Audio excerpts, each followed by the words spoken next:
Facebook now. Okay, yay. Cool, Okay, yay, it's my all first set up. live video. Yeah, congrats. All right, so for everyone who's watching, Charlotte had some questions about art licensing and why I decided to work with an agent. So she's going to ask me just a bunch of questions about all of that. So we'll just dive in. I guess, Charlotte, do you want to introduce yourself and kind of tell everyone a little bit about your background and what you're up to? My name is Charlotte Doris. I live in Boston, originally from Cape Cod. And about a year ago, I just started going all in on creating a portfolio to become a surface pattern designer. And I'm just about to sort of put my work out into the world. And I was trying to get a lay of the land. And I know Lauren announced recently that she started working with an agent and she's got the podcast. So I thought, who better to ask? Sweet. Yeah. You just seem super open, so why not? Let's find out. Yeah, I'm happy to answer any questions. I'm definitely not the expert because I just started working with an agent back in July, but I'm happy to share like everything that has been going on since then. So yeah, feel free to ask away. So why did you decide to work with an agent? Okay, so for those of you who might not know my background, I'll just kind of go into that and then kind of get to why I decided to work with an agent in the first place. So I was a textile designer for 7 years. I worked for a rug manufacturer and loved my job as a rug designer, but I always kind of wondered what it would be like to work for myself or getting to art licensing. And I got married back in December of 2018, so just this past December. And thank you. And my husband had an opportunity in Birmingham, Alabama, which was about 2.5 hours away from where we were living in Atlanta. And so there were no textile design companies in Birmingham. And it was just kind of the right time for me to sort of go out on my own and start my own business and try to like actually work for myself for the first time. So my company that I was working for wanted me to continue working remotely for a little while, not forever. So that worked out. So I got to, continue working, for them from home for a few more months. So I was kind of able to get through the wedding and all of that. And then in February, I was like full time, okay, I'm done. I'm not working for them anymore. I am working for myself now. And I had heard about this show called Blueprint that is for surface pattern designers. And I thought, well, this is the perfect show for me to go to. As Surtex, and Surtex was in February. I didn't have anything to bring to that show anyway. So I thought, okay, I have like a few months. I think I can get a collection together and get ready to go to Blueprint in May. So I did that, and I exhibited at my first trade show. I had a collection of about 80 to 90 designs, which was a good first collection to show at Blueprint. And it went well. It was definitely a learning experience, but it cost a lot of money up front to be able to exhibit at trade shows. And that was something that I wanted to try out and kind of see, what came out of it. And I definitely met some clients there and got some licensing deals from that. So that's good. I didn't do any buyouts. There were some people that wanted to do buyouts, but they were kind of lowballing, what it was worth. So I didn't end up selling anything as a buyout, but I was kind of open to anything because it was my first trade show, right? Yeah. So I did. I know the feeling. Right. Anything, all the things. Exactly. Like just somebody give me money. Yeah, basically. But yeah, so I did end up meeting some clients though, and I have a couple of licensing deals come out of that, which is good, but it is slow to like get those royalties in. But the ball is definitely rolling with that. But then in June, I was actually going to a bachelorette weekend with a friend in Las Vegas. And so I had already researched this other show that was going on in Las Vegas, and it happened to be the exact same week. So, and it was a licensing trade show. And I thought, I just want to go to the show and see, are any artists exhibiting here? Like, do I need to be going to like Blueprint? Do I need to be going to this licensing show? Like, what do I need to do?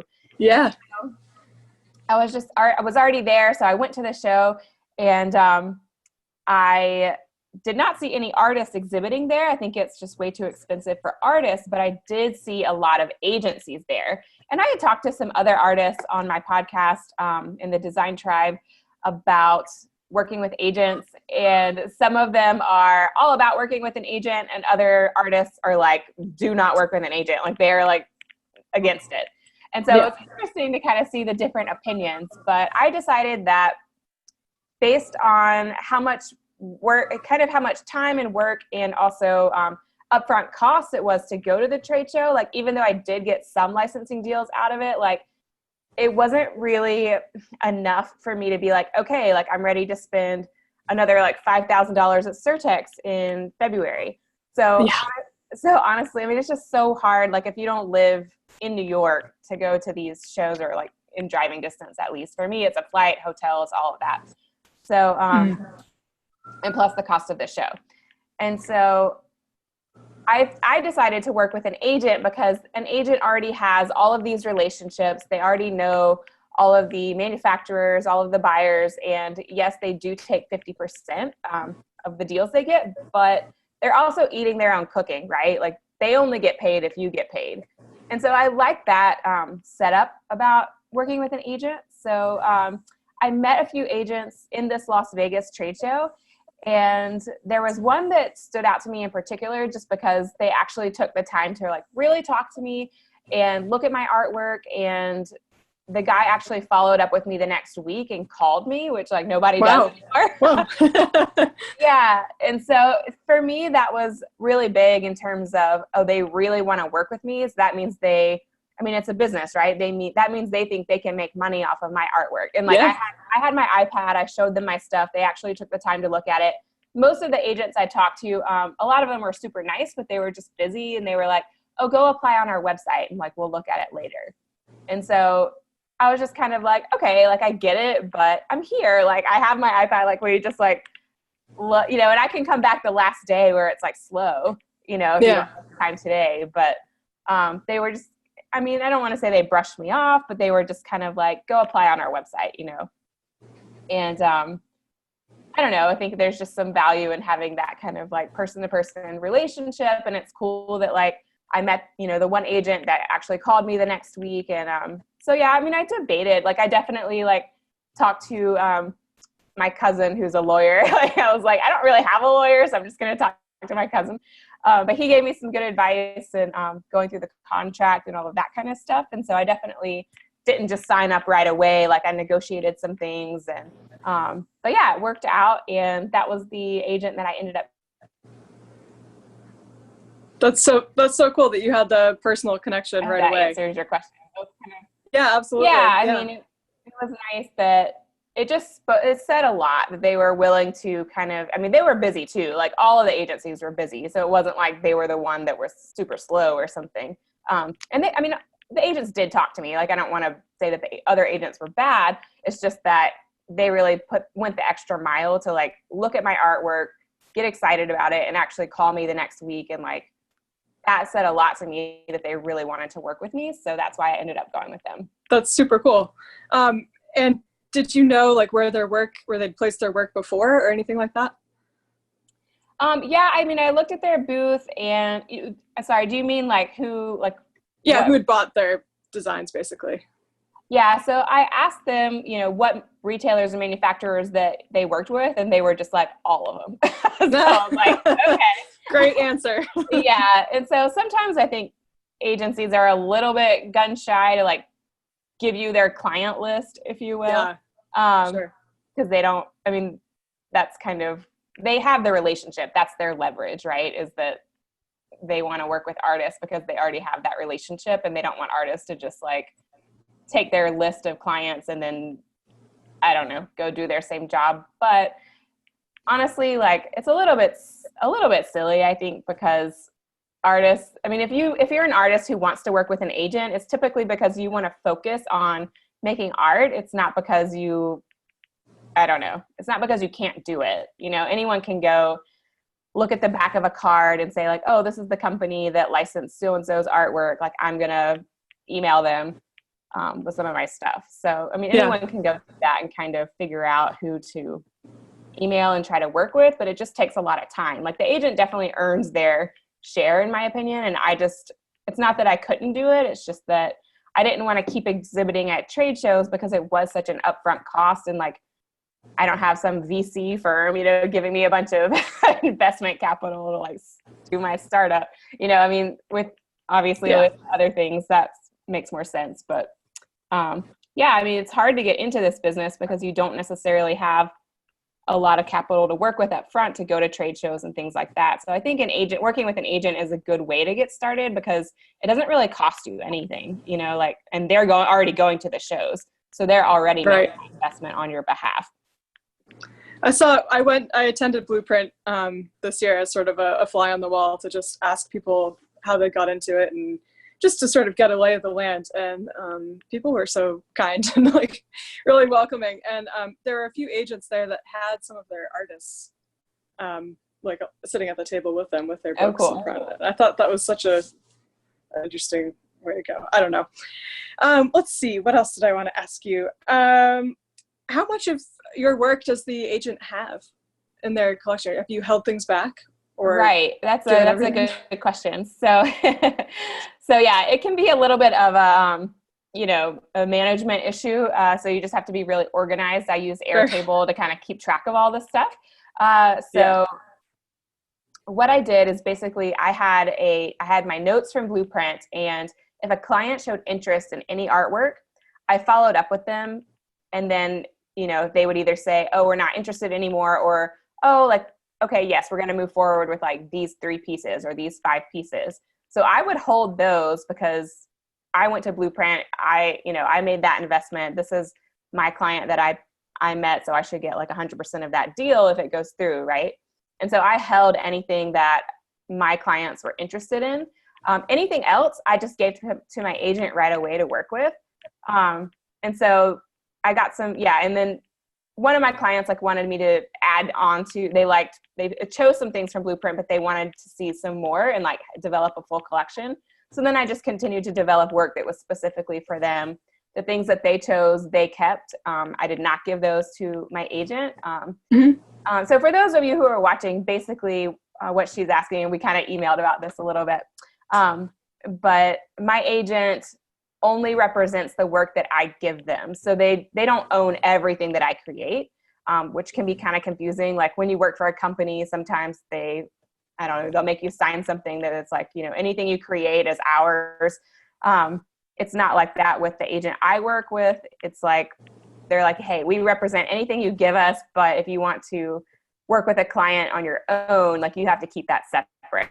Like you can't give that to us, just for clarity and like for easiness. So that seems great, because originally when I was thinking about an agent, I was like, oh no, but what if I really want to approach this small company that I love or something like that? Yeah, you totally can. And then I would just wait. And then if you get a good response from them, you keep it and hopefully they'll license it. But if not, then you can just give it to your agent after that, or after you've gone down maybe your list of clients that you wanted to approach it with. So yeah, there's definitely both ways of working. It does get a little bit confusing because you're like, oh wait, I have to go back and like see what they're using, or I need to follow up with them and make sure like that, they still want it or whatever. Or is this fish different enough from the one I sold to the agent? Yeah. Okay. Yeah, it definitely needs to be different, but.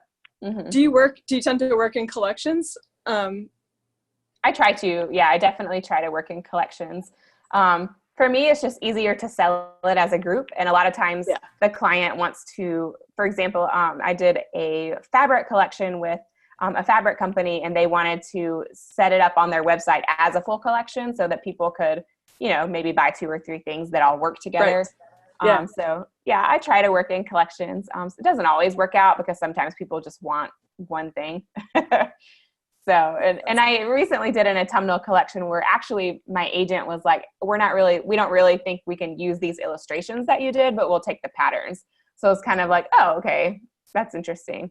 But yeah.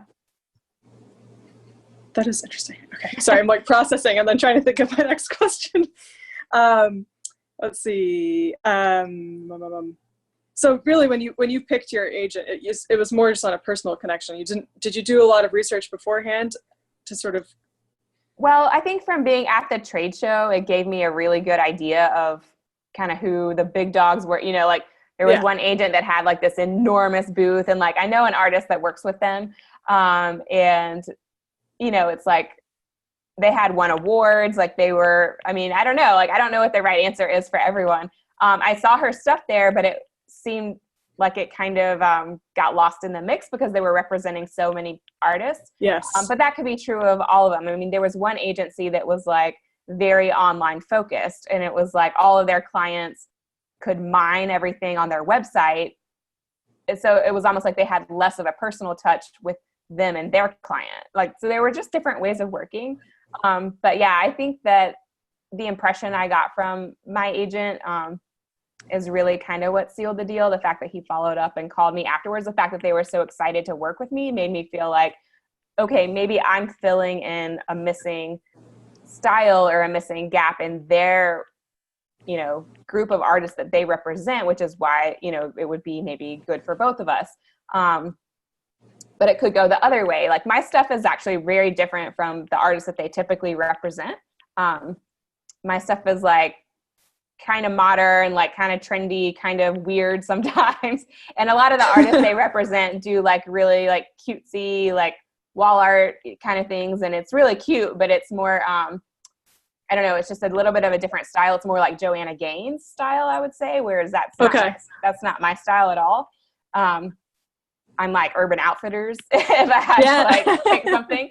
And so I was definitely a very different look for this agent out of like the artists that they represent, which could be a good or a bad thing. I'm not really sure at this point because I'd really just started working with them in July. But I know that they were really, really excited. So that was really part of what helped my decision. Sure. You really don't know who to go with. I did talk to some artists that have worked with them for a long time, some that are newer with them. So I did talk to some artists that have been working with them, and they had really good things to say. So that also helped, just to be able to talk to artists that have already been working with them. And they were like, we love them. They definitely earn like what they get. And so, yeah, I don't know. That's really great to hear. Yeah, the only thing I would say is like, you do kind of feel like you're losing a little bit of control because you don't know like every client that agent is contacting for you. You don't know. I mean, you can talk to them and try to set up a game plan. Like there was definitely some manufacturers that I was like, I would love to work with this manufacturer, like da-da-da. And they were like, okay, like we'll try to call them and stuff. But, they may also be like calling up like a flag company or something like that. Whereas like, I don't know, like whoever wants to buy my stuff, I'm cool with. So, like, yeah, it's not really like the vision that I had for my brand, so I don't know, you lose a little bit of control when you're working with an agent, but they also know like they do this day in and day out and they've been doing it for years. So like at the end of the day, like they're just trying to make everyone money. So I don't know. Yeah, well, that's one of the things with my work. I'm wondering like where will it fit best? Who's actually going to want it? Maybe I want to work in apparel, but maybe it works best for home stuff or wallpaper. Right. So it would be interesting for me on that side to have someone sort of in my corner, like telling me where it's working, where it's not. Does your agent sell outright or license or both your work? Or to my knowledge, my agent doesn't do buyouts. Now sometimes I've never seen them do this so far. Everything we've done has just been like a percentage. But I do know that you can license things for a flat fee. So if there is like a particularly small company that you want to work with and they're like, we don't have the infrastructure to like keep up with royalties, that kind of thing, that can be intimidating for a really small business sometimes. And just logistically not, they just don't have time to do it. They don't have the systems in place. And so sometimes a flat fee is better, and then you just get paid up front and they can license it for 1 or 2 years. And then you just get paid, $1,000 or like whatever it is, for one piece. So then they don't have to worry about paying you royalties.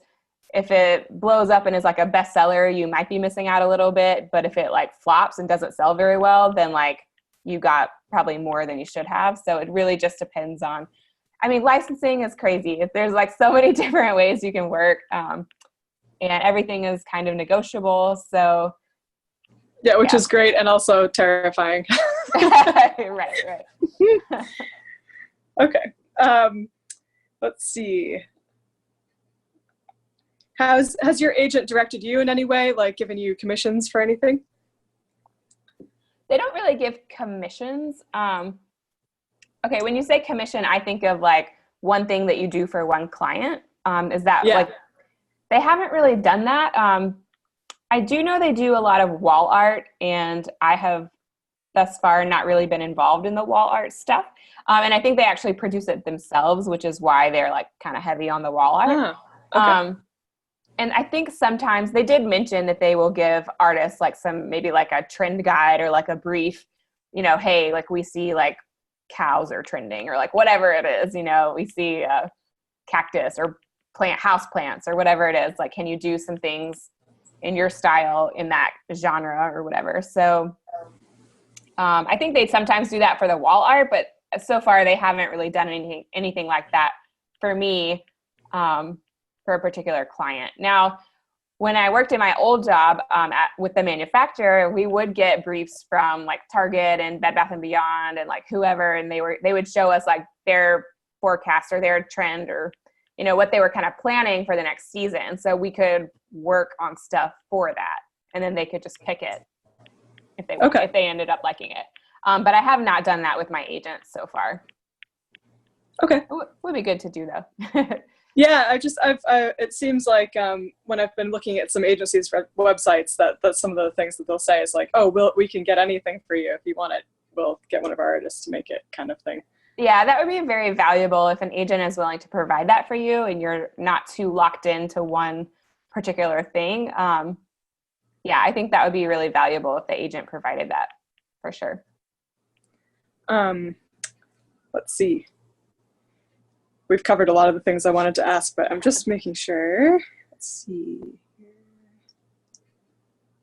Have you heard of anyone working with multiple agencies? Agencies with different focuses? No, seems like a lot of emails. Yeah, I don't know if the agencies would like that very much. Yeah, seems like it. Yeah, I did negotiate down the number of years. They initially wanted to do a 5-year contract. And I was like, that's just way too long, because if it's not working out, then I'm kind of, I can go approach clients myself and just like not give them stuff. But if I wanted to work with a different agent, I think I'd have to wait for that contract to run out. I negotiated for just a 2-year contract to see how it goes. But yeah, I don't know if I would switch agents if it wasn't working out, just because so far I do really like them. But it may just be that if it's not working out, as well as I want it to 2 years from now, then maybe I just like try to do everything myself. Sure. And approach clients that way. Mm-hmm. With the brand, maybe with the brands that I really see myself working with more, but. Sure. And before you approach them, did you incorporate yourself as an LLC, or how did you approach that from like a liability standpoint and everything? Yeah, so you don't have to have an LLC. I saw in the contract where it was like you could either sign as an individual or as a business. So okay. I already had my LLC just because, I expense things and whatever. Like I had set up my LLC before I even quit my full-time job. And I had done like, freelance projects on the side. I kind of worked nights and weekends anyway when I was still working full-time. So yeah, I already had my LLC set up. So I signed my contract with my agent from my LLC. And it's also just like another level of protection. Like I'm not a lawyer, so don't take legal advice from me. But the way I saw it was, if I did get sued, it's like they can sue your business, but they can't sue if you sign as your business, but they can't sue you and take like your house and like your personal things, if that makes sense. Absolutely. Yeah. So yeah, I like having an LLC. I think it's my preferred method. Cool. Yeah. Have you had any requests for alterations to your work, like working to certain colors or adding different motifs or anything like that? So I recently just signed a deal with this girl that works out of Malaysia, and she does bags and stuff. And she was asking me if it was okay if they changed my colors, which I was totally cool with, because I think they're doing a lot of hand dyes and things like that, and screen printing, which I totally understand. There's going to be some variance in the colors. And honestly, like if they want to do a different colorway, like that's totally fine. Like I'm not real precious about that. So I think just from working, for a manufacturer for a long time, it's like, yeah, like that's totally fine with me. But yeah, and she actually found me on Instagram. So that was like my first deal from Instagram, which was cool. Oh, that's good. Finally happened. Good to hear it's worth the time. I know. Sometimes it's a lot of work, but yeah. Cool. And then, sorry, to answer your question a little bit further. So yeah, so she asked if in the contract it would be fine for them to change colors. But then when I've been working with like clients one-on-one, they've asked me to change little things like, I don't know, they gave me a little bit of direction. They didn't necessarily ask me to change the color or do anything specific, but when, they would have like small suggestions like, could you turn this illustration into a pattern, or, could you make the texture line up a little bit better, things like that, which I was happy to do. Sure. And when you give your work to them, is it in Illustrator files or Photoshop documents or anything, any particular file types? Or I work in both. I used to be like a hardcore Illustrator girl. Like I only worked in Illustrator just because I didn't want to deal with the resolution. And I think, my first job in graphic design was at a t-shirt company, and we exclusively worked in Illustrator just, for screen printing and all that kind of stuff. But then my last job, nobody used Illustrator. Everyone worked in Photoshop. So I kind of had to become more of a Photoshop girl. And so now, and then I finally bought an iPad just this last May. And so I've been working a lot in Procreate. So that kind of naturally goes into Photoshop a lot more easily. But I really like both. Yeah. So I would give them Illustrator files, a high-res JPEG, and Photoshop files if they needed it. Cool. Yeah. I just got an iPad a couple days ago, and until then, I'm so excited. It's fun. Yeah, I love working. Until then, I've been all Illustrator, but then I'm like, well, I guess maybe you can get different texture effects and things with Photoshop. So I'm curious. Yeah. I'm trying to think if I have any more questions. You basically sold me on getting an agent. Oh, really? I'd almost sold myself, and then hearing you just say, I want to maintain some creative control, yes, but I also want to make a living so I can keep making my art. And it seems right. Like I mean, yeah, they do take 50%, and so it is. I will be honest. I don't want to make it sound more magical than it really is. It's taken a long time to make money, just being honest. If I didn't have my husband to lean on right now, I would not be able to support myself. Okay. Yet. And that was in July. You started with them. Yeah. So it definitely takes some time. And I did Blueprint in May, and I did, I do have some deals, but I haven't gotten checks from those deals yet. I've made $0 at this point so far. Okay. Yeah. And one of my friends, who was also at Blueprint, actually hired her at her first job at the t-shirt company. So she's really cool. And she said she's a newbie as well. So it's good to talk to other newbies and be like, is this normal? And what's going on? And she said that she had gotten 2 checks, but it didn't even cover her flight to Blueprint. Oh, God. So yeah. I just want everyone to have a realistic expectation that it takes a very long time. I mean, it takes 1 to 2 years is what I've heard to get back up to a full-time salary. Now, when I talked to my agent, they also told me they had artists that made $200,000 a year. So not everyone like that. I don't think that was the norm, but they wanted they definitely wanted me to sign the contract. So they were we have this artist that makes $200,000 a year. No problem. But now it's I just want to be able to get back to my old salary. I would be happy with that. Yes, I would love to make more than that, but if I could just get back to my old salary, I would be really happy. And they were oh yeah, we'll definitely be able to get you there. But it takes a little while. It's a snowball effect. Like you get one deal and then you get 3 deals and then you get 5 deals. But like in the meantime, you're creating a lot of artwork, you're contacting a lot of clients, or they are contacting the clients on your behalf. So yeah, I mean, I'll definitely report back when it's, maybe in 6 months from now and let you know how it's going. But I don't want to like give everyone the magical, I don't know, like I definitely thought of art licensing as like a little bit more on like the passive income side and like, it would be, I don't know. It's just, I'm learning a lot and it's slower than I thought it would be. And that can be frustrating, but it is also really rewarding to like work for yourself, create the things that you want to create. I do like the royalty model of getting paid. It's just, it takes a while to get up to that point. Okay. Yeah. Keep that in mind. Yeah.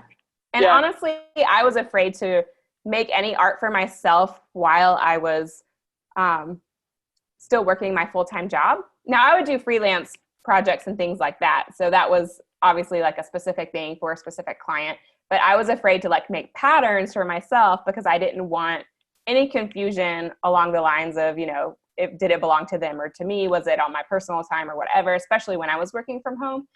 And so I didn't really make any designs for myself. Not much. Like I did a few, but I kind of do wish that I had built up a collection before I had quit my full-time job. So if I could give advice to anyone who's still working full-time, it would be like, go ahead and like have your shit ready to go. You know what I mean? Like, so the day you quit your job, you can like contact all the agents you want to contact immediately, like get that ball rolling, because it does take a long time to like get paid, just to be honest. Well, thank you for sharing that. Yeah, you're welcome. And good luck. And I really, I look forward to hearing when you're starting to make your old salary and then some. Yeah. And there's other ways to supplement. Like I'm doing some Skillshare classes. That's all my questions. Yeah. All right. Well. Oh, good for you. Yeah. I mean, I definitely think a lot of artists have to kind of supplement with do other things, teach and all that kind of stuff. So I'm learning. I'm learning from people who have been doing this a lot longer than I have. But yeah, I was happy to answer all of your questions and I'd love to keep in touch. And where can people find you online, Charlotte? Like what's your Instagram and your website? So my Instagram is Chardor Design. Okay. Chardor Design. And I will do some more posting there soon. I've just been pedal to the metal, making my portfolio and a little scared to share. But my design, so not ready yet. Yeah, my website is Chardor Design at chardordesign.com. Just that. Awesome. Well, it was so good talking to you. I hope you have a wonderful rest of your day. Thank you. You too. Okay. Bye, Charlotte. Guys, I also want to invite you to join the Design Tribe Facebook group. I am live streaming here and you'll get a chance to connect with a private community of other designers and artists. And make sure you look down in the description for your freebie. I have created an amazing 2020 trend guide that is 72 pages, so be sure to check that out. You can also listen to the Design Tribe via podcast on iTunes or Spotify. Make sure you subscribe and click the bell to get notified every time I come out with a new video.